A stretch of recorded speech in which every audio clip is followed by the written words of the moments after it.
Service സ്റ്റോറിയിലേക്ക് എല്ലാവർക്കും സ്വാഗതം. ഇന്നത്തെ വളരെ പ്രധാനപ്പെട്ട ഒരു വാർത്ത നിരാശാജനകമായൊരു വാർത്തയാണ്. അത്ര ആശ നൽകുന്നൊരു വാർത്തയല്ല. PH സനൽകുമാർ എന്ന് പറയുന്ന ഒരു ലേഖകൻ കേരള കൗമുദിയിൽ എഴുതിയിരിക്കുന്നൊരു വാർത്തയാണ് നമ്മളുടെ ഇന്നത്തെ സർവീസ് സ്റ്റോറിക്ക് ആധാരം. കടുത്ത സാമ്പത്തിക പ്രതിസന്ധിയിലേക്കാണ് കേരളം പോയിക്കൊണ്ടിരിക്കുന്നത്.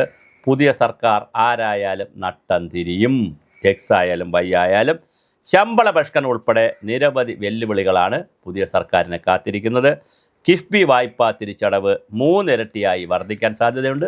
മുച്ചൂട് മുടിക്കുന്ന കടം വാങ്ങി മുടിക്കുന്ന ഒരു സംവിധാനത്തിലാണ് കഴിഞ്ഞ 10 വർഷം പോയത്. 50 വർഷം കൊണ്ട് 1 ലക്ഷം കോടിയായിരുന്നു കടമെങ്കിൽ 5 വർഷം കൊണ്ട് 4 ലക്ഷം കോടി കടമാക്കി തന്നതിന് പിണറായി വിജയൻ ഒരു ബിഗ് സല്യൂട്ട്. അതിൽ KM എബ്രഹാം എന്ന് പറയുന്ന കൊള്ളക്കാരൻ കൂടി അതിനകത്ത് ഉണ്ടായിരുന്നു എന്നാണ് ഞാൻ പറയുന്നതല്ല. അദ്ദേഹം കൊള്ളക്കാരനാണോ നല്ലവരാണോ എന്നൊന്നും എനിക്കറിയത്തില്ല. പക്ഷേ അദ്ദേഹം ഒരു കൊള്ളക്കാരനാണെന്ന് IAS തന്നെ പറഞ്ഞു തുടങ്ങിയിട്ടുണ്ട്. അതുകൊണ്ട് തന്നെ IAS പറഞ്ഞത്, ഞാനല്ല. എൻ്റെ പേരിൽ അത് ഓണപ്പ് ചാനലിൻ്റെ പേരിലുമില്ല. IAS പ്രമുഖരായിട്ടുള്ള IAS IAS അസോസിയേഷനുമൊക്കെ അതിൻ്റെ ഭാരവാഹികളൊക്കെ പത്രസമ്മേളനത്തിലും ബൈറ്റുമൊക്കെ കൊടുക്കുമ്പോൾ പറയുന്നുണ്ട്, വലിയൊരു കൊള്ളക്കാരനാണ് ഈ കിഫ്ബിയുടെ തലപ്പത്തിരിക്കുന്നത്. അപ്പോൾ ആ കൊള്ളയും ഈ കൊള്ളയും എല്ലാം കൂടി ചമ്പൽക്കാട്ടിലെ ആലിബാബയും 41 കൊള്ളക്കാരും കൂടി ഈ സംസ്ഥാനത്തെ മുച്ചൂട് മുടിച്ചുവോ എന്നുള്ളതാണ്.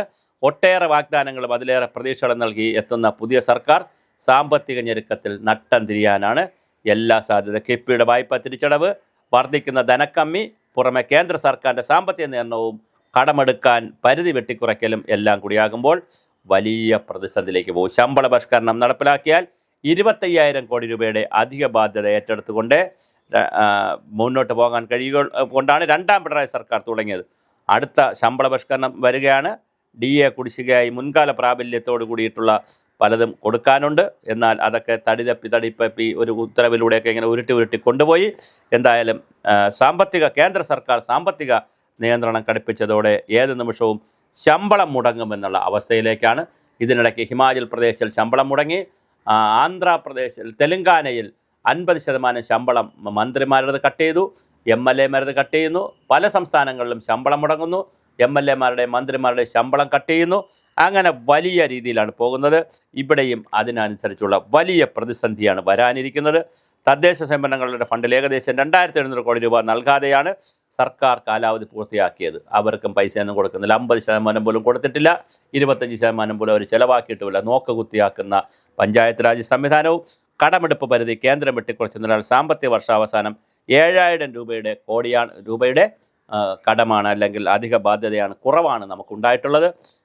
റവന്യൂ കമ്പി 42,000 കോടിയിലേക്കാണ് കൂടുന്നത്. ശമ്പള പരിഷ്കരണം കൊടുക്കണം. ക്ഷേമ പെൻഷനുകൾ പലതും കൂട്ടാമെന്ന് പറഞ്ഞിട്ടുണ്ട്. ഇടതുപക്ഷം വന്നാലും വലതുപക്ഷം വന്നാലും ക്ഷേമ പെൻഷനുകൾ കൂടും. ലീവ് സറണ്ടറിൻ്റെ പൈസയുണ്ട്. കിഫ്ബിയുടെ തിരിച്ചടവുണ്ട്. ധനക്കമ്പിയുണ്ട്. സാമ്പത്തിക നിയന്ത്രണമുണ്ട്. ഭരണമുണ്ട്. എല്ലാം കൂടി ഭരണത്തിൻ്റെ എല്ലാ ഭാഗത്തും ഇത് പ്രശ്നമാണ്. 25-26 സാമ്പത്തിക വർഷത്തേക്കാൾ 26-27 ധനസ്ഥിതി കൂടുതൽ ഗുരുതരമാകുമെന്നുള്ള CAG കണ്ടെത്തലുകളുണ്ട്.